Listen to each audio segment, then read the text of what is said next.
Good evening. How's everyone Hey doing? guys. Well, pretty good.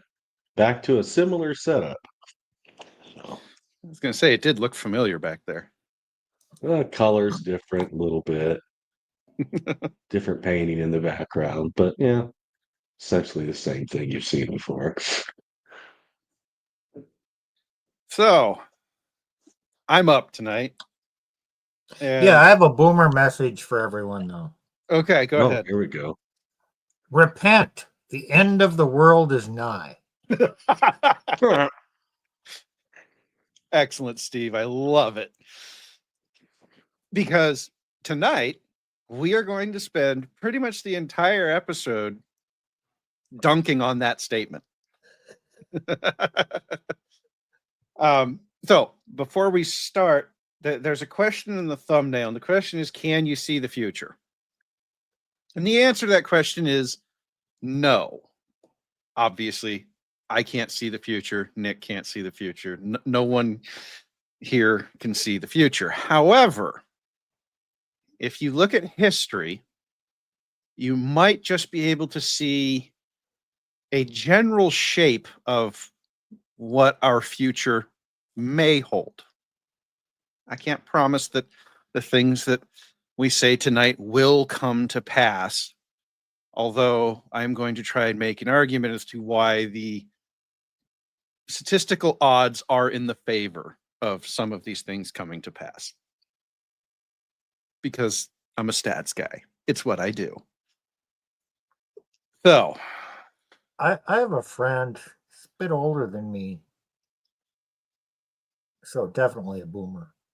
He believes that the second coming will happen in his lifetime. Oh, wait. Does it have to do with a new modern state that calls itself Israel? Yeah, well, we're in the end times. And He it's doesn't want to all be a happening. crispy dispy, does he? Probably not. I don't know. That's been said. What? People have been convinced we're in the end times for oh, damn near 2,000 years. yep. And it ebbs and flows. So I wouldn't bet on it, but things will unfold as they do. So, yeah, I don't think the end is imminent, but we're in for some bumpy times. Well, the end times may not be here, and I do recall a certain can I even say his name on YouTube? I'll say it. Certain Joseph Smith, who was dead convinced that the world was going to end within his lifetime, and uh, he created a whole religion around it, and we're still here. Joseph Smith is not. Yeah, Unfortunately, his religion still is here too. yeah, that's interesting. That a lot of that, crispy dispy dispensationalisms. Oh, the end of the world is here. It all kind of started being really popular during the so-called second Great Awakening. That's where you get a lot of these cults coming out of too. Mm. We might have to do a What? study on that era. When was the second Great Awakening, Nick? Oh, like 19th century. Well, it's specifically later 19th century, right? No, No, earlier, I think. or earlier. Okay, Yeah, early 19th actually makes sense on the cycle we'll be talking about tonight. yeah, there was a big tent revival thing going on in the teens, right?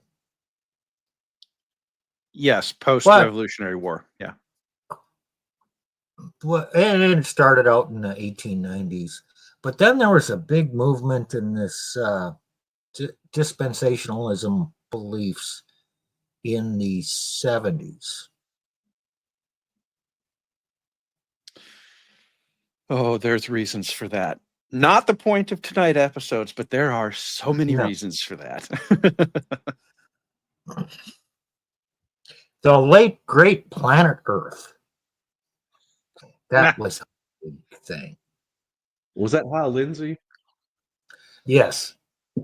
Oh, okay. Yeah. So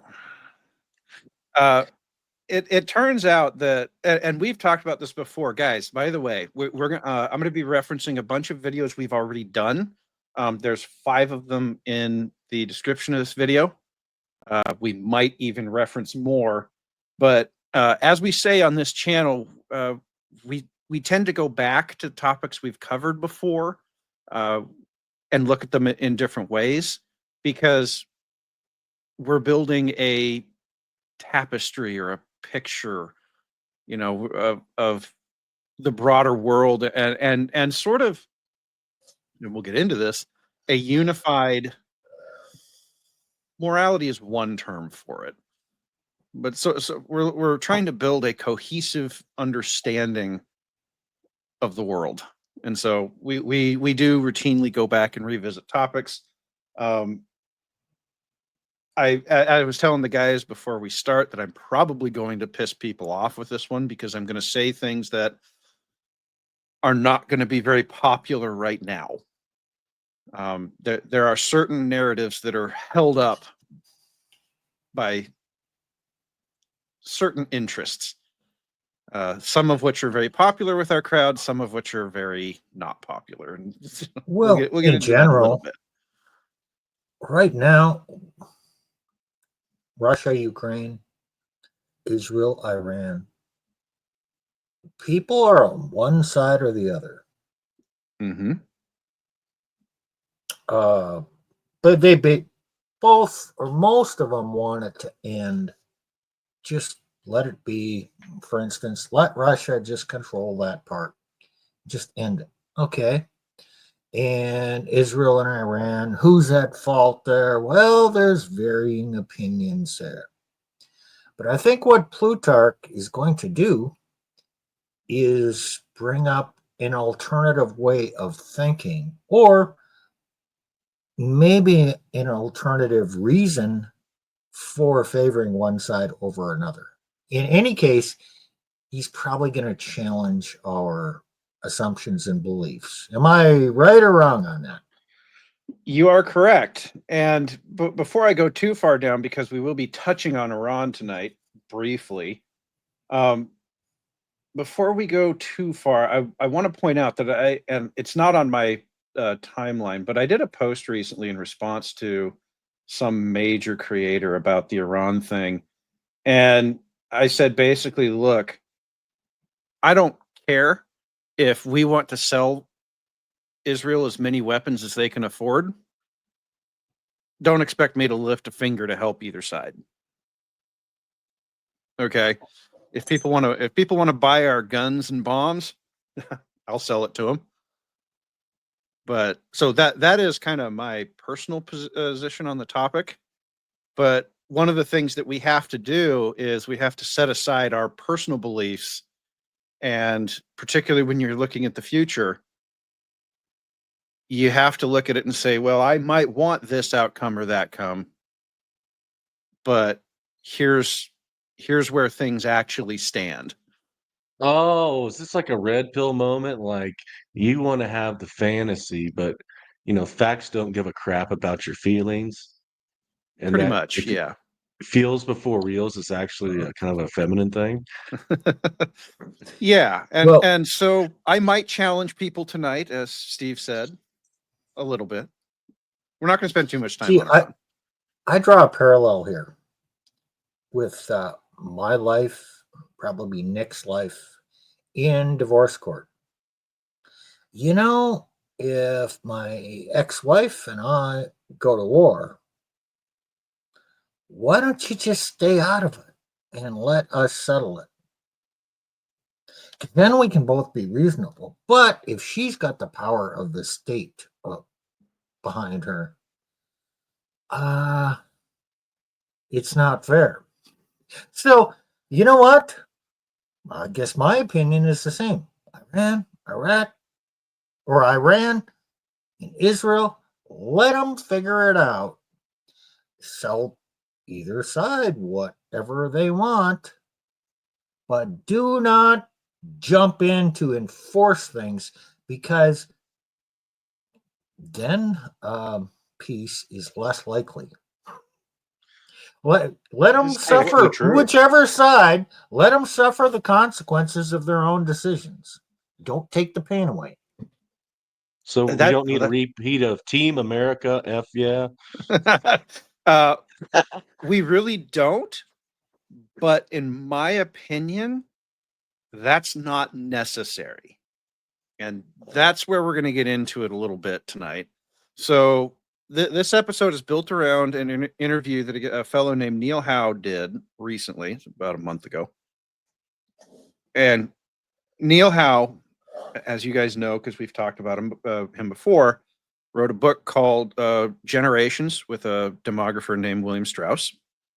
He wrote a book called The Fourth Turning after that, where they described specifically in their demographic model what they call the fourth turning, which is the upcoming crisis. And that is key. But first, we have to talk a little bit about the third crisis, which you fellows out there know as World War II. And then he wrote another book more recently called The Fourth Turning is Here. That was the one that we mostly focused on in our prior episodes. And I pulled up a bunch of stuff and charts and stuff from that book. And so we won't be going too much into that, but so I'm going to play a clip. The clips are kind of long because these are complex ideas that take a little bit of time to get across. So we'll go ahead and light up the first one here. And here we go.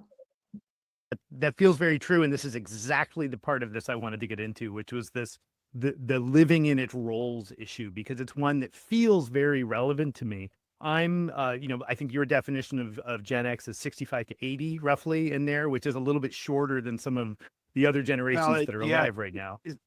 It's actually, we define Xers as born in 1961 to 1981. So okay, those early 1960s babies, they were about, they were still preschool during Woodstock. You know what I mean? Right. They're not boomers. They had the throwaway upbringing of a Gen Xer. Right. And they were the ones who started coming of age in the early 80s with the Down with Disco and the New Wave and Michael J. Fox and all right. that. And that's right down the middle for me, and sort of my colleagues all sort of fit into that mix.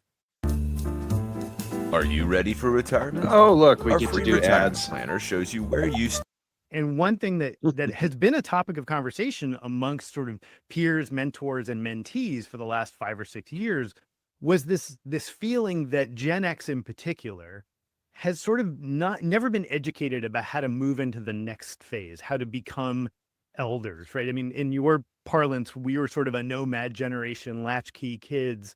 And as part of that, it feels like we've missed most of the opportunities to learn what our later roles are supposed to be, or at least historically have been useful to society.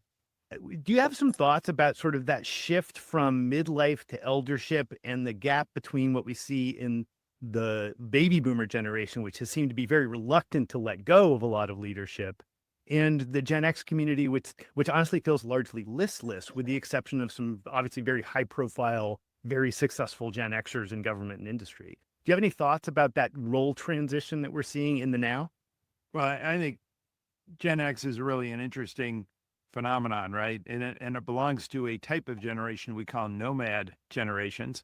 And these are typically raised at a time when no one really cares much about kids, right? I mean, I was talking earlier about throwaway generations. This is the generation that grew up with all the child as devil horror movies, and everything about that generation was bad and contemptible. I mean, let's face it. As soon as they came along, and I think I often say that the Gen X attitude toward themselves is a little bit like the child of divorce writ large. I mean, America was doing great until we came along, so we must be at fault. There must just I've certainly felt that. bad seed. You remember that movie Bad Seed? Anyway. Oh yeah. But again, And I do think that when Gen Xers came of age, the whole attitude was most of us were doomed, and only a few of us would be lucky enough to survive, which has Okay, I want to stop it right there because he said something very important. And he's talking about the Gen X ethos and how they view the world. And you've probably heard it said in the red pill specifically, this exact idea that the world is doomed. Yeah. You've heard from some red pill content creators, enjoy the decline, right? Okay. That's assuming you're going to be one that enjoys the decline to begin with, if the decline happens the way you think it's going to happen. Yeah. Correct. Yes. Okay. Now, I want you guys to hold on to that thought because that thought is going to run through this entire episode that we're doing tonight. Okay. And that's why I stopped it here. I wanted you guys to hear that. This is not new in American history. A similar thing was occurring in the 1910s and 20s. Their version of the nomad generation was also going through this. Everything is doomed. Everything is bad. The Xers had just fought and won World War I. They'd gone through the Spanish flu epidemic, and then the 1920s come along, and while the markets are running, these people are saying, "Oh no, it's all doomed. It's all doomed." You can see it in their writing, their media. You can see all of that. So these cycles appear in history. There's And- another similarity there. The 1880s and 1890s was a period of phenomenal industrial growth and invention, and they did it. Okay, well, parallel that to the 50s and 60s. Uh-huh. The U.S. was on top of the world. We were enjoying it. There was a lot of innovation. Our industry was just kicking ass, doing great things, rosy perspective for the future. Then we hit the 70s. Not so good. The energy crisis happened. There were more severe recessions.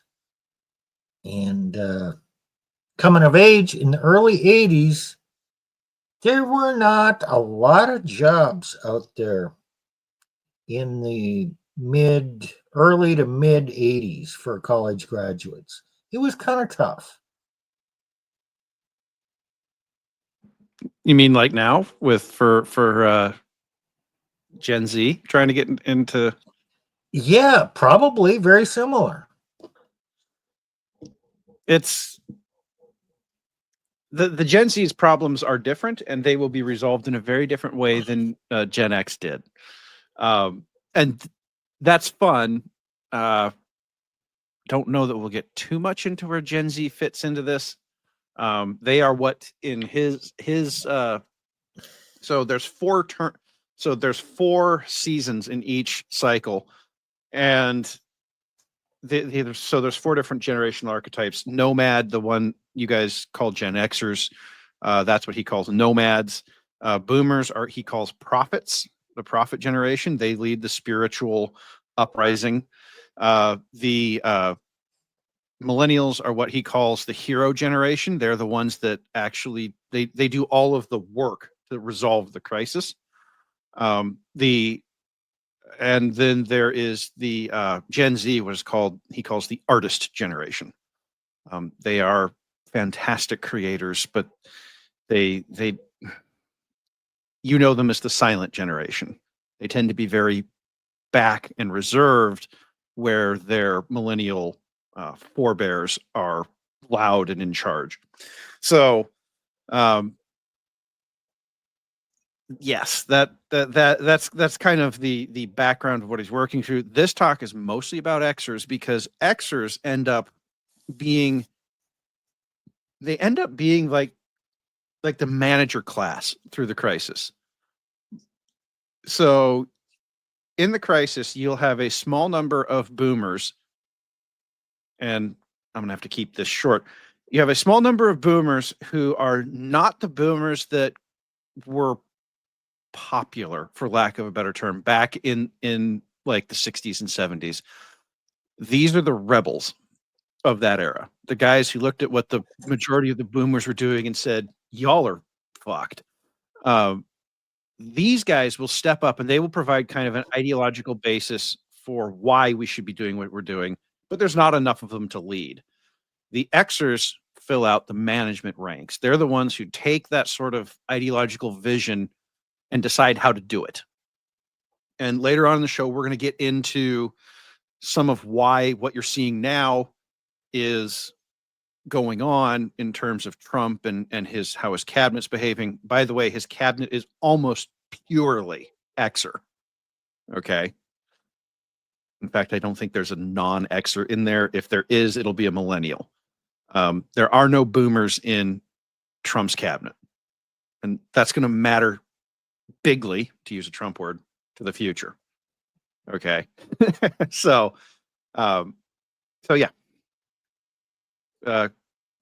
Right now we're just setting up a few threads. You guys, you guys know our show. You're going to have to track stuff with us for a while. And for now, I'll just keep going. This is going to run for another 5 minutes, although I'll probably stop it somewhere in the next 2 minutes because there's another point he brings up that's key to what's going on.